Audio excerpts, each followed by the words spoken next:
Miércoles 12 de octubre del 2022, bienvenidos amigos y amigas a Noticias 7. Nosotros les vamos a llevar a sus hogares la información más relevante del acontecer nacional y mundial. Saludamos con nuestros compañeros Lautaro y Andrea. ¿Qué tal, compañeros? ¿Cómo están? Muy buenos días. ¿Cómo amanecen ustedes? Buenos días, Vero, Andrea. Cargados de información. Buenos días. Y es que hoy es el día de la interculturalidad, 12 de octubre, cuando Colón llegó a América. Y también, por cierto, cumpleaños de mi papá, así que le mando un saludo. Ay, qué lindo. Felicitaciones, Lauta. Qué bueno. Así es que amanecemos muy contentos, amigos televidentes, y tendremos mucha información que compartir con ustedes. Lautaro, ya superamos el primer mes de femicidio. Lamentablemente, esta situación y esta noticia e historia que acompaña a este suceso que realmente ha enlutado al territorio ecuatoriano. Así es, Vero. Lastimosamente, todavía no se ha podido localizar ni capturar a Germán Cáceres, el presunto femicida de su esposa Marielén Bernal. Ayer habló el comandante de la policía sobre lo que han hecho ellos. Tenemos todos los detalles. Andrea, tenemos humo blanco entre el gobierno y los transportistas. Tenemos entendido que se van a reunir y seguramente llegarán a acuerdos muy importantes en estas conversaciones. Buenos días nuevamente. Así es, el día de ayer se informó que el gremio de los transportistas no hará plantón. Se han acordado algunos puntos con el gobierno nacional y se instalarán mesas técnicas. Ya le tenemos los detalles aquí.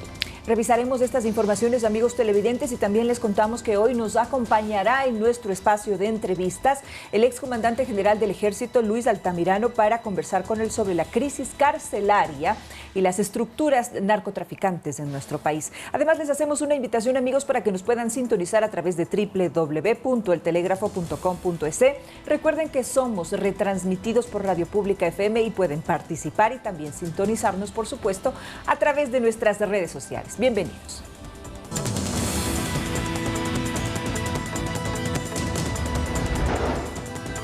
Mujer policía que sufrió un atentado en Guayaquil se le podría declarar muerte cerebral. Actualmente está en un coma inducido y se debate entre la vida y la muerte. Policía liberó a una mujer que permaneció secuestrada por 20 días. Sus captores pedían $10 millones para su liberación.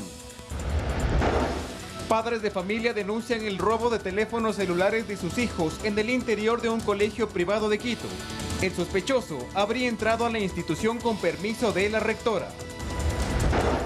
En lo internacional, cocineros de Miami se unieron junto a sus familias y amigos para preparar comidas a personas afectadas por el huracán Ian. En los deportes, equipos se pelean un cupo para disputar la final de la Liga Pro contra Barcelona, mientras que Macará da batalla por permanecer en la Serie A.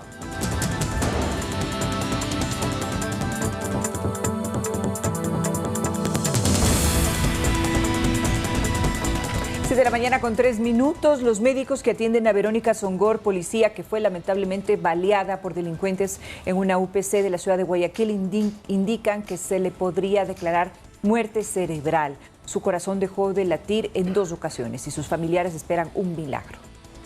Desde el pasado sábado, la policía Verónica Songor se debate entre la vida y la muerte en la clínica de Guayaquil, después de sufrir un ataque en la UPC de Nueva Prosperina. Desde el atentado, su corazón ha dejado de latir en 2 ocasiones y los médicos han logrado reanimarla. Lo que preocupa es que su cerebro no está recibiendo fluido sanguíneo.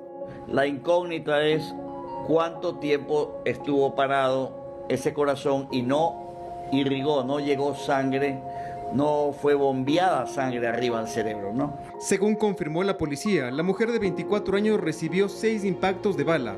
Al momento, la uniformada está en coma inducido con respirador automático. La única incógnita que tenemos es su cerebro. Generalmente esperamos 5 días y recién llevamos a hoy el segundo día y pocas horas.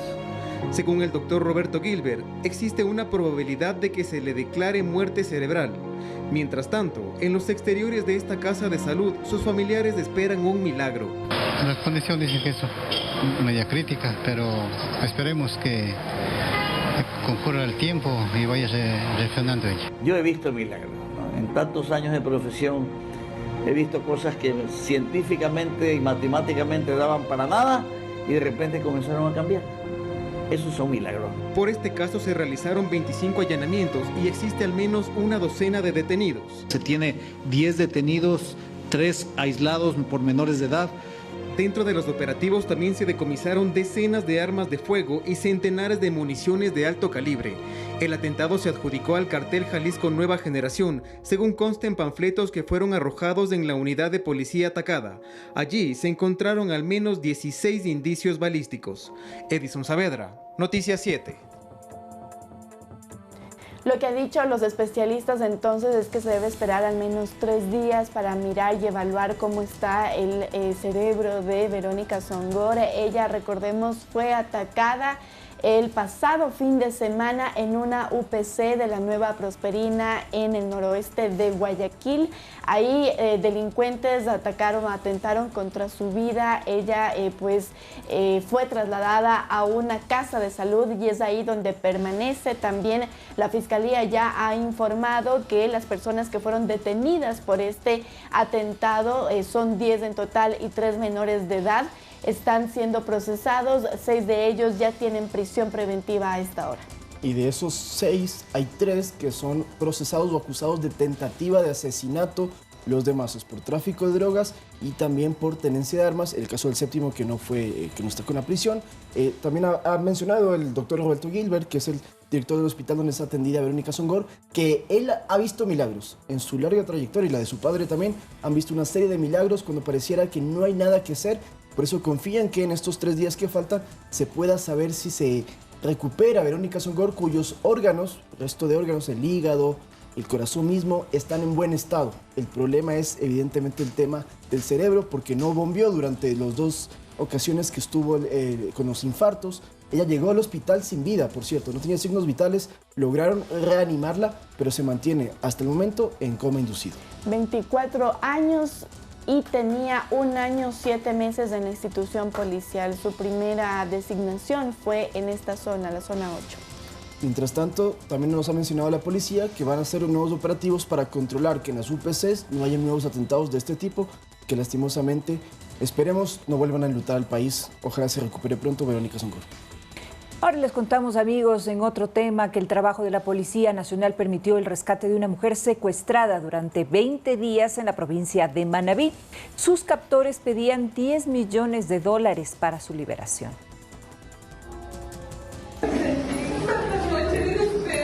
Con este emotivo abrazo de su familia, María M. recobró su libertad. La joven fue secuestrada el pasado 21 de septiembre en Manabí, mientras conducía su vehículo. Para su liberación, los captores solicitaban $10 millones, planes que fueron frustrados por la Policía Nacional, pues a través de sus unidades de investigación e inteligencia y con la dirección de la Fiscalía General, ejecutaron la madrugada de este martes el operativo denominado Libertad 22, en los cantones de Montecristi y Manabí. Lo importante es haber entregado a sus familiares el día de hoy ya, obviamente sana y salva, y sobre todo sin un solo centavo de haber entregado a manos de la delincuencia. Además de los 2 allanamientos, se efectuó una persecución. Un vehículo blindado, una camioneta, rebasó el control. La policía actuó inmediatamente en una persecución, se realizó un cruce de disparos y el vehículo de los delincuentes cayó a un barranco. 4 personas, todas con antecedentes penales, fueron aprehendidas. Este enfrentamiento valiente que hizo el Grupo de Intervención y Rescate contra estos delincuentes se logró encontrar una pistola calibre 9 milímetros Glock, una pistola calibre 9 milímetros de otra marca, un revólver Smith Wesson, 5 alimentadoras, varios cartuchos, un chaleco antibalas. Ahora es la Administración de Justicia el que tiene que hacer caer todo el peso de la ley a estos 4 delincuentes. En las próximas horas, los detenidos enfrentarán una audiencia de formulación de cargos. Olga Velasco, Noticias 7. Bueno, esta persecución que se llevó a cabo para detener a los secuestradores de la joven en Manta fue al estilo de una película de acción. Comentaba la Policía Nacional que hubo disparos, que el vehículo de los secuestradores se cayó en un barranco, se volcó. Bueno, fue toda una gran escena. Sin embargo, en buena hora lograron detenerlos. Y por cierto, este auto en el que viajaban los secuestradores estaba blindado. Eso hizo mucho más complicado que pudieran neutralizarlos. Sin embargo, finalmente lo lograron. Así es, ya calma para la familia. Alrededor de 20 días estuvo secuestrada en la provincia de Manabí. El 21 de septiembre habría sido secuestrada en Montecristi y ahora se la pues logró liberar y también se tiene a los detenidos, 4 detenidos. 4 detenidos que tenían antecedentes en robo de ganado y también en asesinato, pero por cierto, y contarle a los amigos televidentes, que si en mala ocasión usted, un familiar, un amigo suyo es secuestrado, comuníquese cuanto antes con la Policía Nacional, porque en este momento la unidad encargada de la policía de los secuestros es la más efectiva que existe en el país. La UNACE. La UNACE tiene un 100% de efectividad en rescate de personas secuestradas a lo largo de todo el año. Tiene un equipo muy bueno, muy operativo. A veces demora tiempo, sin embargo los resultados son positivos como el que estamos observando en este caso. Ahora les contamos, amigos, que padres de familia denuncian el robo de teléfonos celulares de sus hijos en el interior de un colegio privado, esto en la ciudad de Quito. Ahora, lo que llama la atención, por decirlo menos, es que el presunto ladrón es un supuesto estudiante universitario que entró al plantel con autorización directa de la rectora. El pasado jueves se registró un hecho delictivo al interior de un establecimiento educativo particular. Un hombre que se identifica como Steven Carrión, supuesto estudiante de la Universidad Católica, ingresó a un reconocido colegio de Quito para realizar juegos tradicionales con los estudiantes. La solicitud la hizo por escrito y fue aprobada por la rectora de la institución. Ese día, el hombre sacó a los estudiantes del aula para después robarles sus celulares. Aparentemente les va a realizar una premiación en el patio de la institución. En este momento les quitan los celulares, les dejan en el aula. Después de cometido el hurto, el hombre en cuestión salió del colegio. Sale como Pedro por su casa con 12 teléfonos de los menores de edad, sin que ni siquiera la guardianía, sin que ni siquiera el tutor, sin que ni siquiera ninguno de los personeros de esta institución le detenga para revisar qué es lo que saca. Una vez conocido el hecho, representantes del plantel mantuvieron una reunión donde solicitaron discreción con los padres de familia. Pero mientras ocurre ese proceso, los decimos, por favor, mantengamos eso en sigilo de nosotros. ¿Cómo puede pedir discreción frente a un acto así? ¿Cómo es eso que están cuidando la institucionalidad por encima de los niños? Los representantes de los menores señalan que a pesar de los reclamos, las autoridades del colegio no les han dado respuesta. No nos dice absolutamente nada. Desde el día jueves hemos tratado de hablar con la señora rectora. Como usted ve, la respuesta es esta: cerrada la puerta. La solución que ella nos da, que no nos preocupemos, que los celulares van a ser devueltos. No conversa con nosotros, no dialoga con nosotros, y eso es una pena. Este noticiero se contactó con la rectora de la institución y por teléfono nos indicó que el proceso ya está en fiscalía. Hay un proceso ya ingresado por la misma, pero es por estafa, no es por hurto. Claro, ella hace como que le hacen a ella. Los padres de familia están preocupados por este hecho y por la seguridad de sus hijos. En cualquier lado del mundo, si pasa esto, debería ser despedido. Dios no quiera, puede pasar en cambio con un niño que se desaparezca, ¿no? La próxima vez. Edison Saavedra, Noticias 7. A ver, las pérdidas son de $4.000, son 12 celulares que fueron sustraídos.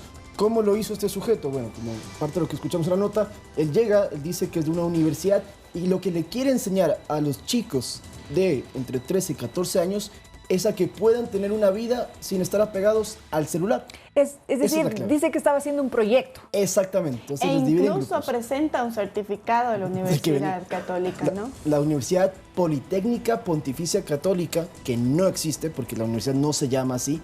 Por ahí es que le dicen los padres cómo no se da cuenta. Pero bueno, él divide el grupo. Chicos, acá deben los celulares, no los vamos a usar. Una serie de actividades. Listo, chicos, ganó el grupo A, grupo B. Bueno, vamos a premiarlos. Vamos todos afuera al patio. Pero dejen sus celulares, chicos. Salen todos los niños. El señor se queda. Y cuando los jóvenes, los adolescentes, llegan al patio y no encontraban al señor, se preocuparon. Vuelven al aula, no había ya celulares.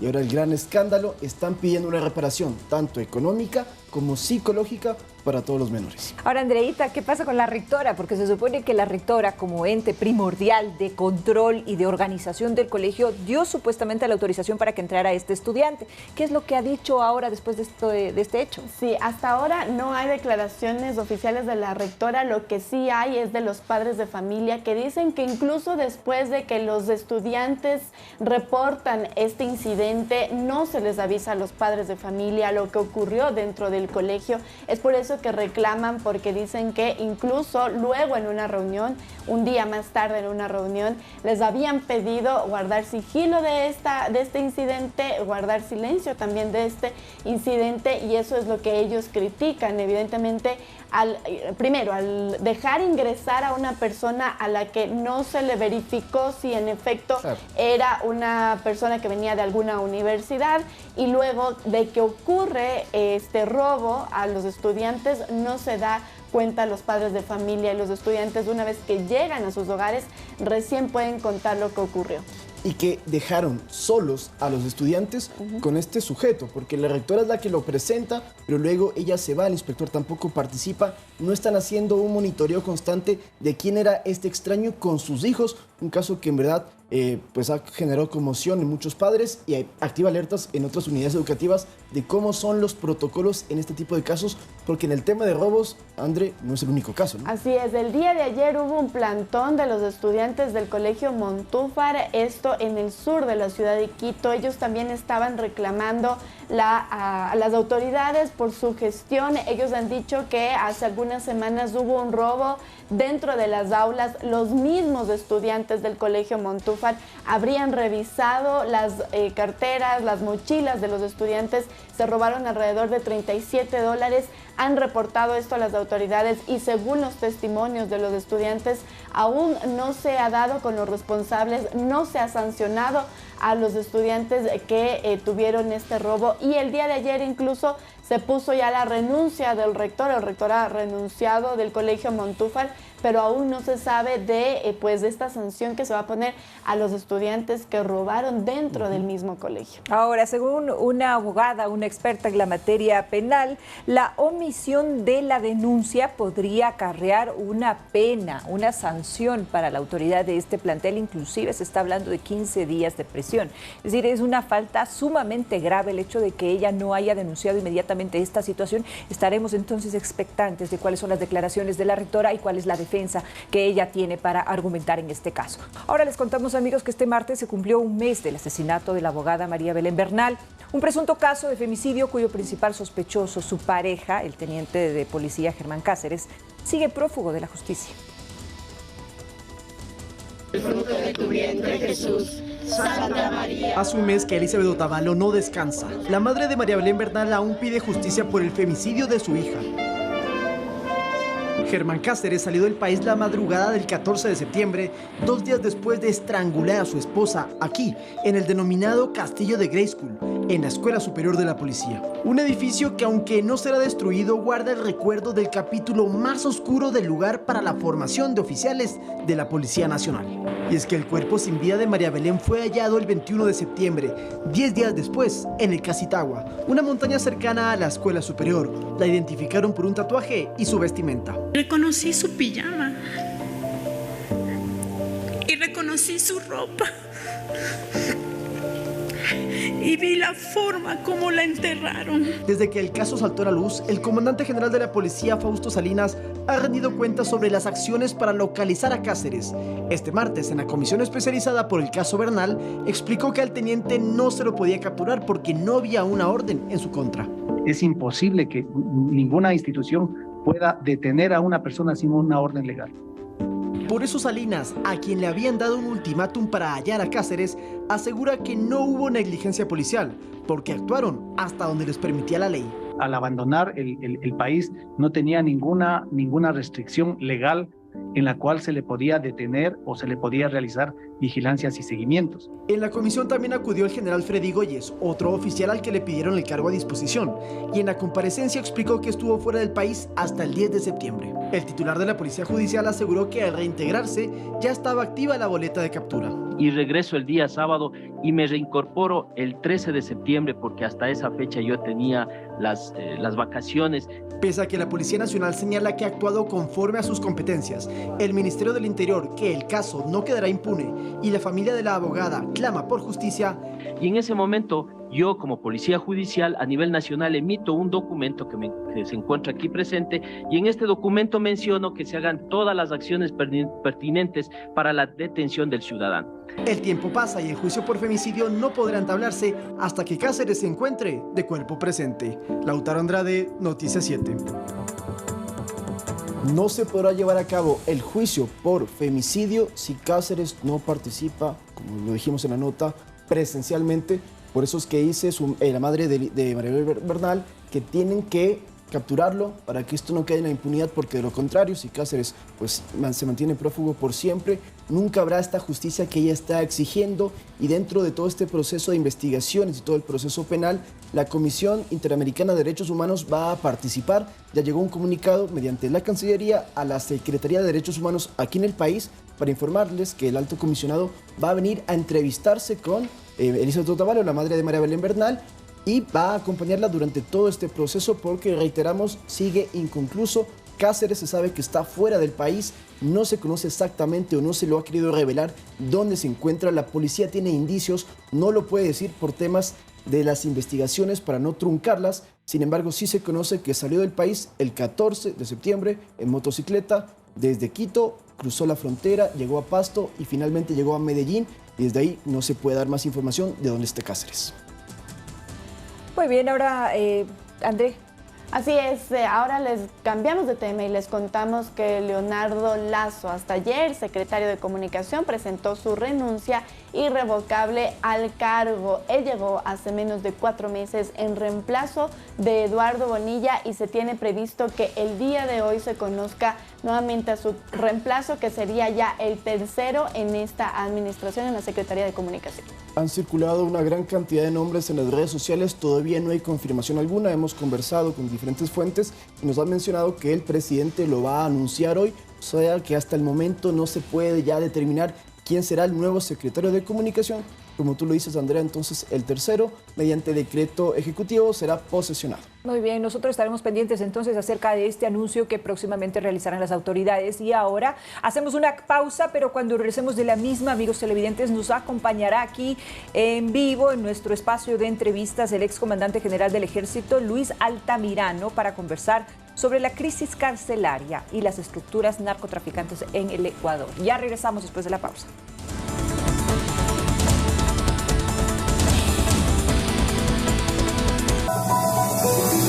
En estricto cumplimiento de la sentencia número 1557-1-2021-00685, el juez constitucional dispone a esta cartera de Estado emitir disculpas públicas. El Ministerio del Ambiente y Agua, la Agencia de Regulación y Control de Energía y Recursos Naturales No Renovables y el Ministerio de Minería y Recursos Naturales, en cumplimiento de lo dispuesto por el Tribunal de la Corte Provincial de Justicia de Napo, mediante sentencia de fecha 13 de abril de 2022, reconoce la vulneración del derecho constitucional a la restauración de la naturaleza en las riberas de los ríos Chimbillacu, Ila, Blanco, Anzu, Hatunyacu, Napo y Misaguayí, de los cantones Carlos Julio Arosemenatola y Tena de la provincia de Napo, respectivamente. Por lo tanto, ofrece disculpas públicas a los habitantes de estos cantones por dicha vulneración y reconoce su deber de respeto y protección de los derechos del medio ambiente y la naturaleza.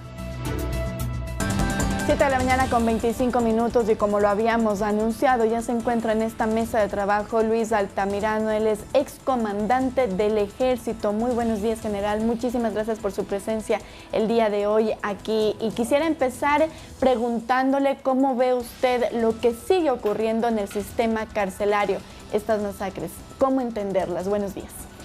Andrea, buenos días. De igual forma, un saludo a Lautaro y un saludo a todas las personas que en este momento nos ven. Bueno, los ecuatorianos vemos con preocupación. El sistema carcelario históricamente ha sido afectado por elementos como hacinamiento, problemas de estructura, tanto en la calidad como la cantidad, problemas también en la calidad de los guías penitenciarios, y no solo en el número, sino también en la capacidad y en los recursos que ellos disponen.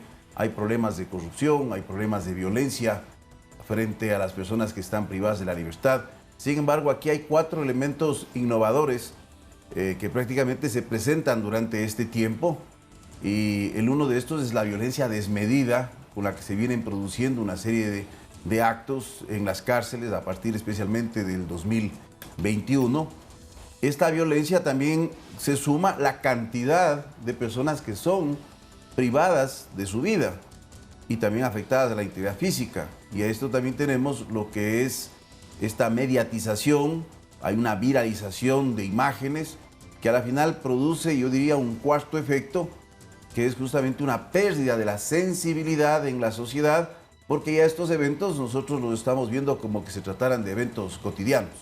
Ahora, general, la corrupción dentro del sistema penitenciario ha existido desde hace muchos años, pero la violencia que usted menciona, la violencia desmedida, ver cuerpos mutilados, decapitamientos dentro de una cárcel, es algo que a muchos les parece nuevo, creo que es así, general. ¿A qué se debe esta violencia ya excesiva que estamos atravesando?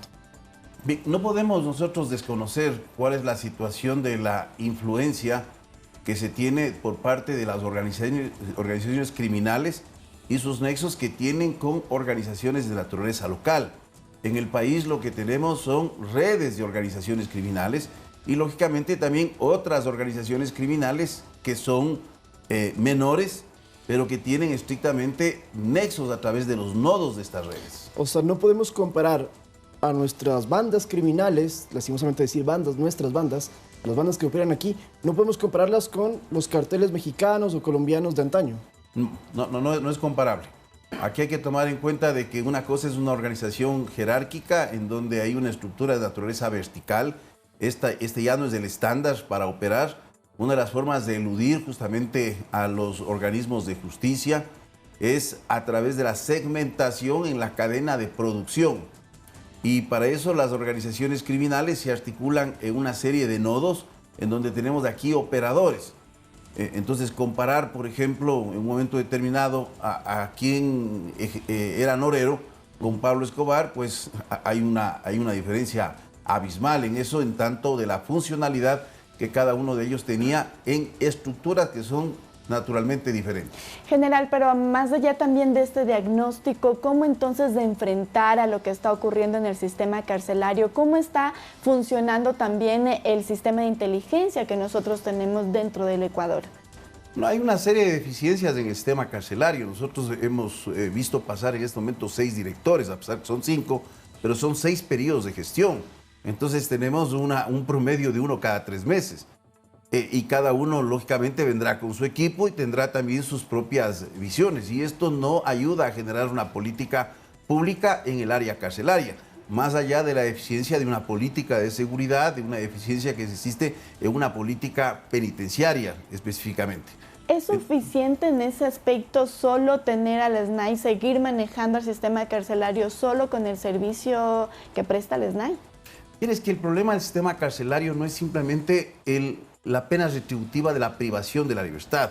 Si esta no envuelve, por ejemplo, asuntos que están relacionados directamente con lo que es la situación de la rehabilitación y la reinserción, no ganamos nada.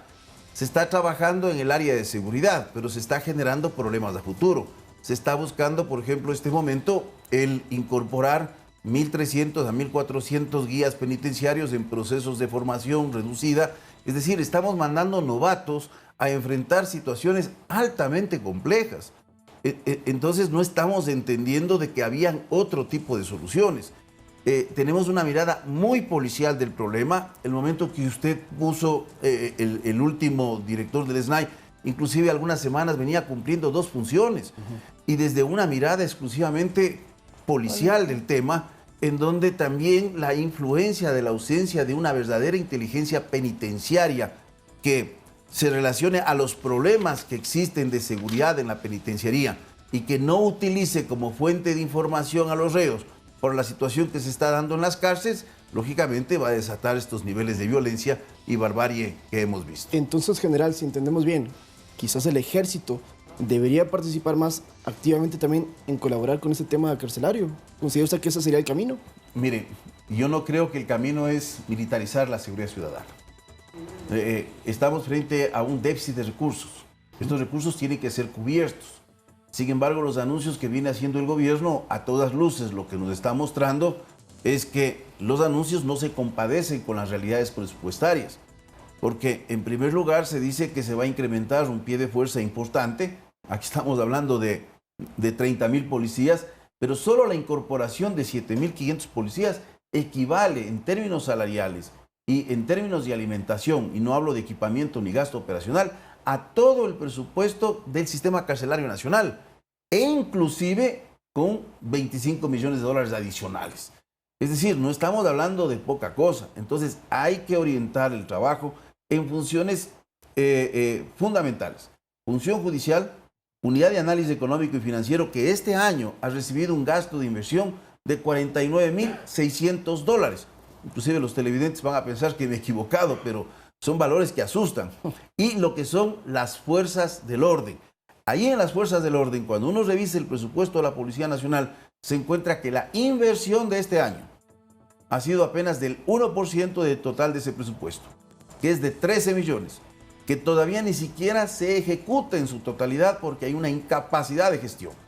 Entonces tenemos un presupuesto en donde el 95% está en una carga salarial, el 4% está en bienes y servicios de consumo y apenas del 1% en el crecimiento de la calidad y de los bienes y recursos que debe disponer la Policía Nacional. Hay expertos, general, que sugieren que lo que ocurre en las cárceles, al interior de las cárceles, se refleja también en el exterior, y es ahora que se pone sobre la mesa una consulta popular en donde se le preguntaría a la gente esto en caso de ser aprobada, que los militares se unan también a estos operativos que realiza actualmente la Policía Nacional.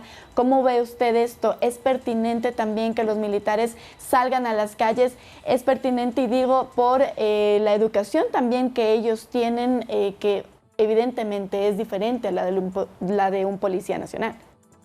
Mire, cuando existe un déficit de recursos, cuando se entra en una situación de crisis, se toman medidas emergenciales. Esas medidas emergenciales en el país se amparan en lo que se conoce los estados de excepción. Ahora, normalizar el empleo de una fuerza militar en el área de la seguridad ciudadana, pese a que se menciona que vinculado exclusivamente con el narcotráfico, o el crimen organizado más bien, es muy riesgoso. Entonces, yo creo que hay que corregir este déficit de recursos, hacerlo de una forma inteligente, hay que balancear, racionalizar. Esto no se trata solo de incrementar una cantidad de efectivos, se trata de incrementar, por ejemplo, lo que son material, equipamiento, tecnología, infraestructura.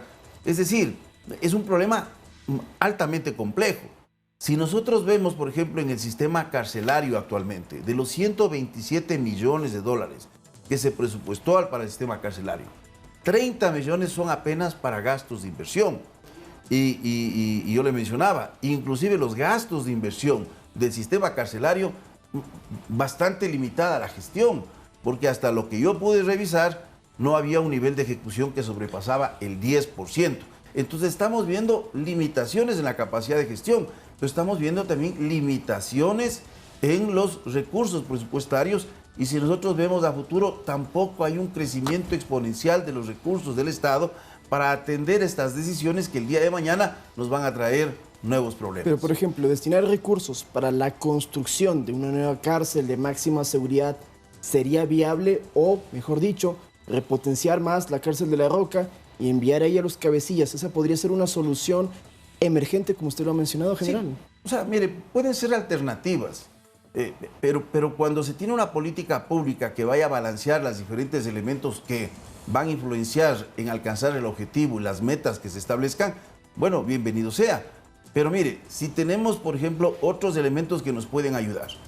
Tenemos un populismo punitivo.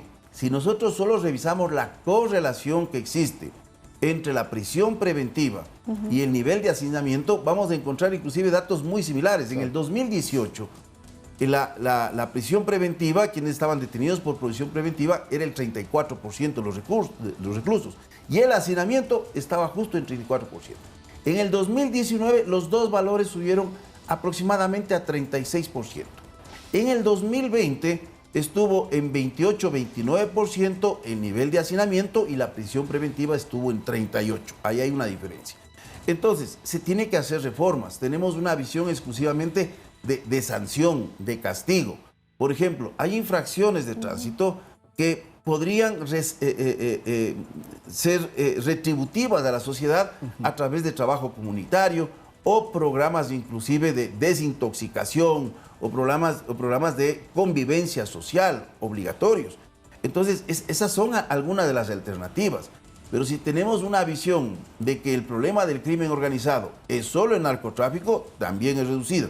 Si tenemos una visión que el problema de la violencia solo es crimen organizado y no desconocemos la violencia que se da por una base social que no encuentra oportunidades, que viene de la pobreza y que se llama delincuencia común, sin ánimo de criminalizar la pobreza, bueno, no estamos entendiendo el problema y estamos frente a un círculo vicioso que no se va a detener.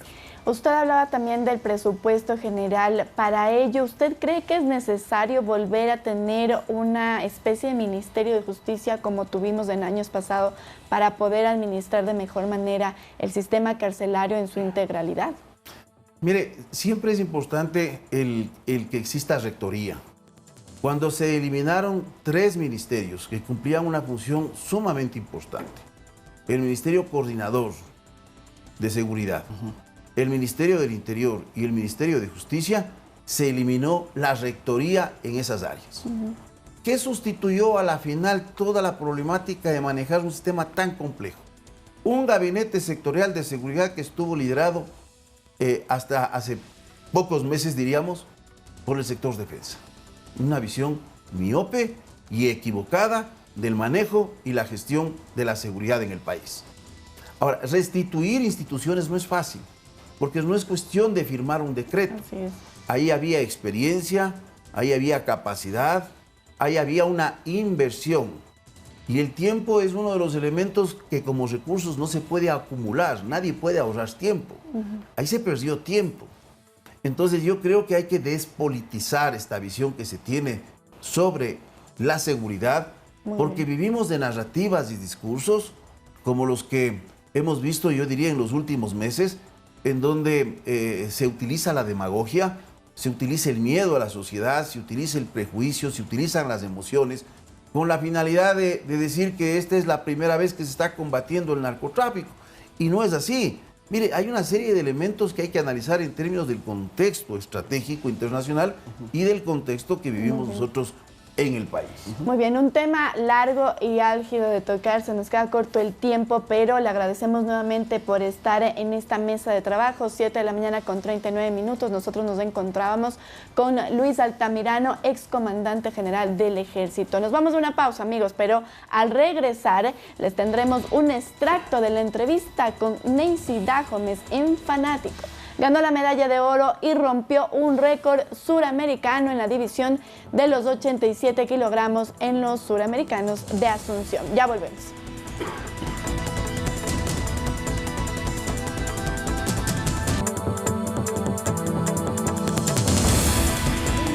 Bien, amigos televidentes, muchísimas gracias por habernos acompañado este día. Esperamos que disfruten su jornada y estaremos compartiendo con ustedes más información a partir de las 19 horas en nuestro noticiero estelar.